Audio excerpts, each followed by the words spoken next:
la team, j'espère que vous allez bien et aujourd'hui on se retrouve pour la première vidéo du module 1 où on va parler du présent. Alors dans cette vidéo, on va tout d'abord voir la conjugaison, ensuite on va voir comment construire une phrase au présent et pour finir, on va voir quand est-ce qu'on l'utilise. Alors, la première chose à savoir, c'est que donc en français, on parle au présent et l'alternative en anglais, c'est le simple present. Donc, en français, le présent, en anglais, le simple present. C'est la même chose. Alors, premièrement, la conjugaison. Donc, les verbes réguliers ont la même conjugaison pour tous les sujets, à l'exception de la troisième personne du singulier. Donc, je vous fais un petit récapitulatif des sujets. Donc, on a le sujet I, qui veut dire je.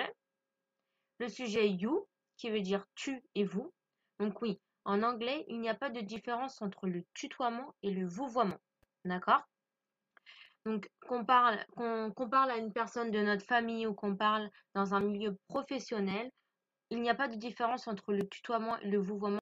C'est pour cela que you, il existe seulement à la deuxième personne du singulier et non pas à la deuxième personne du pluriel. Voilà, parce qu'on l'utilise qu'une seule fois.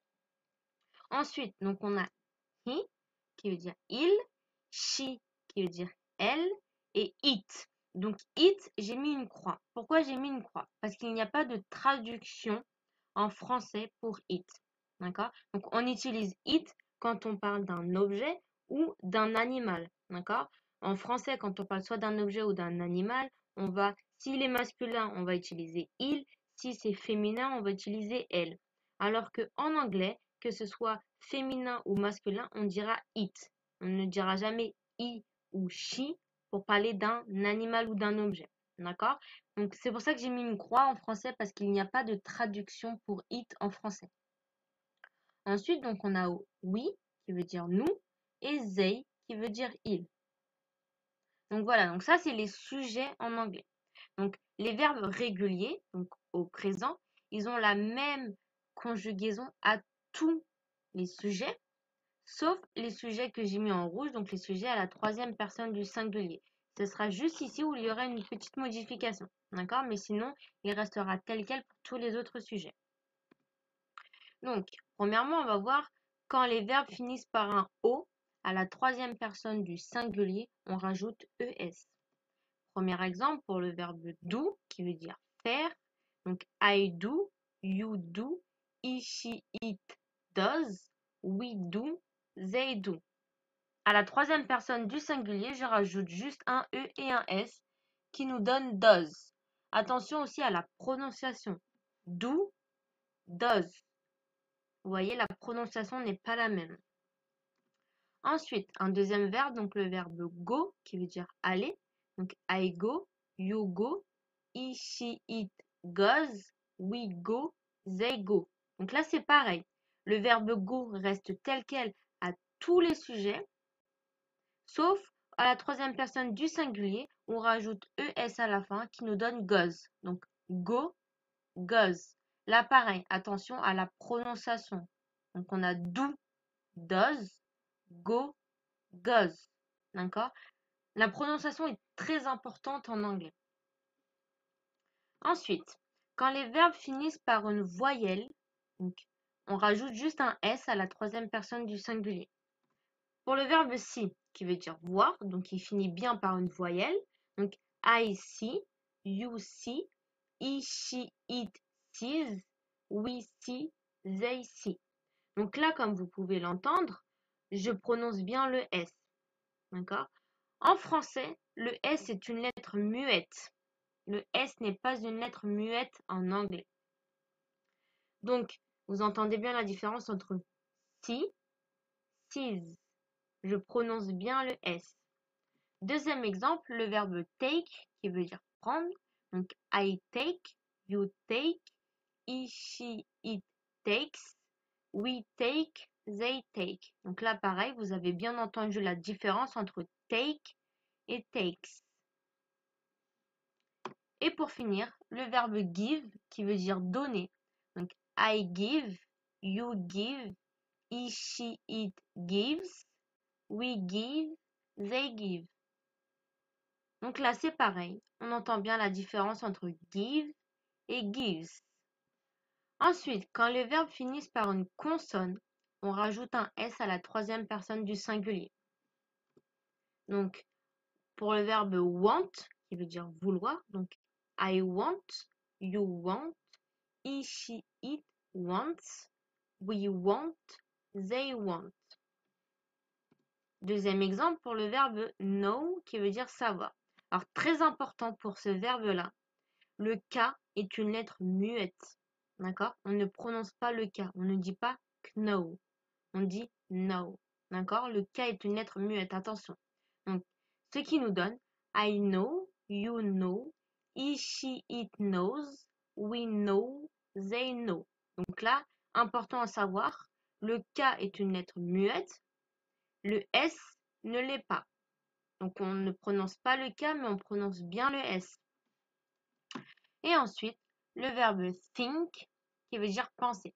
Donc le verbe think est un verbe très compliqué pour nous les Français en anglais, parce qu'il y a le son TH. Et en français, on n'a pas ce son.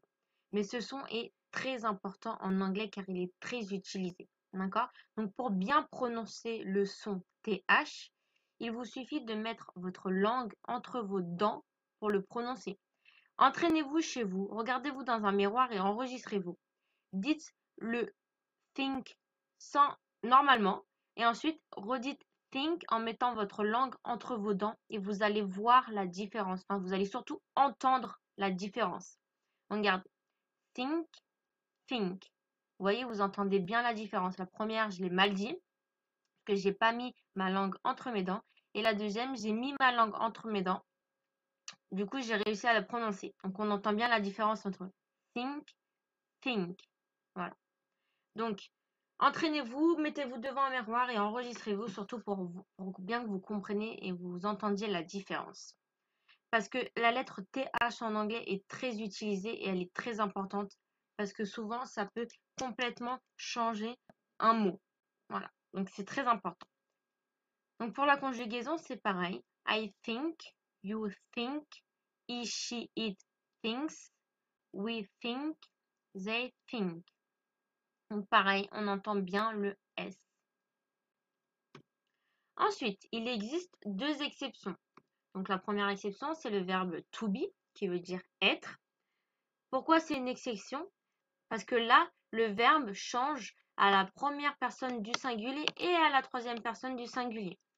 Donc on dit I am, you are, he, she, it is, we are, they are. Deuxième exception pour le verbe have, qui veut dire avoir. Donc là, pourquoi c'est une exception? Si j'appliquerais à la lettre ce que je vous ai appris juste avant, j'aurais tendance à dire he, she, it, haves, avec un S à la fin. Alors que non, c'est faux. C'est he, she, it, has.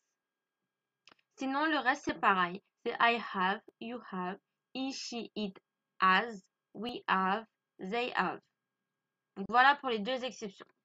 Ensuite, on va voir comment on construit une phrase en anglais. Donc c'est très simple, on utilise un sujet, un verbe et l'objet de la phrase. Donc en l'occurrence avec le verbe au présent, donc le sujet. Donc premièrement, donc on a le sujet I, le verbe like et l'objet de la phrase qui est tennis. I like tennis, qui veut dire j'aime le tennis.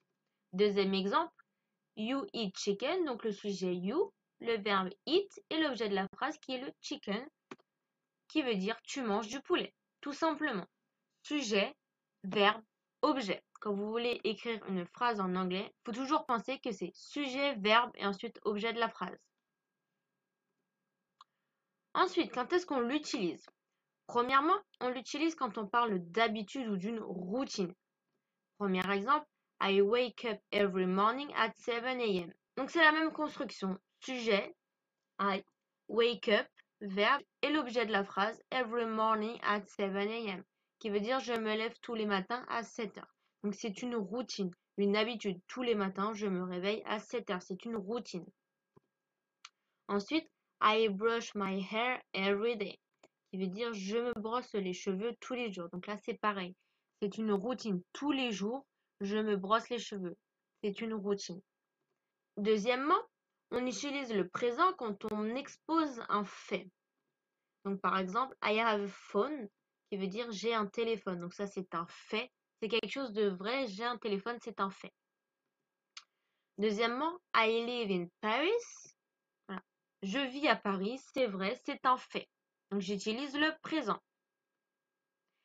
Et voilà, c'est tout pour aujourd'hui, pour cette première vidéo. J'espère qu'elle vous aura plu. Je vous ai mis en pièce jointe 3 documents Word. Donc, le premier document Word, c'est la liste des verbes à connaître. Donc, les verbes qu'on a vus aujourd'hui. Ensuite, je vous ai mis un deuxième document Word avec un petit exercice à faire. Donc, c'est juste des phrases à compléter en mettant le bon verbe.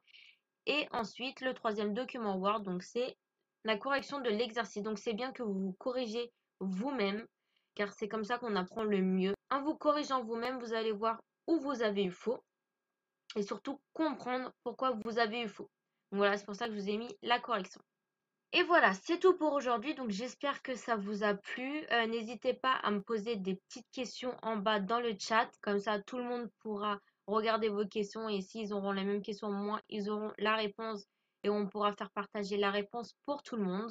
Et voilà, et on se retrouve pour la prochaine vidéo. Ciao, ciao!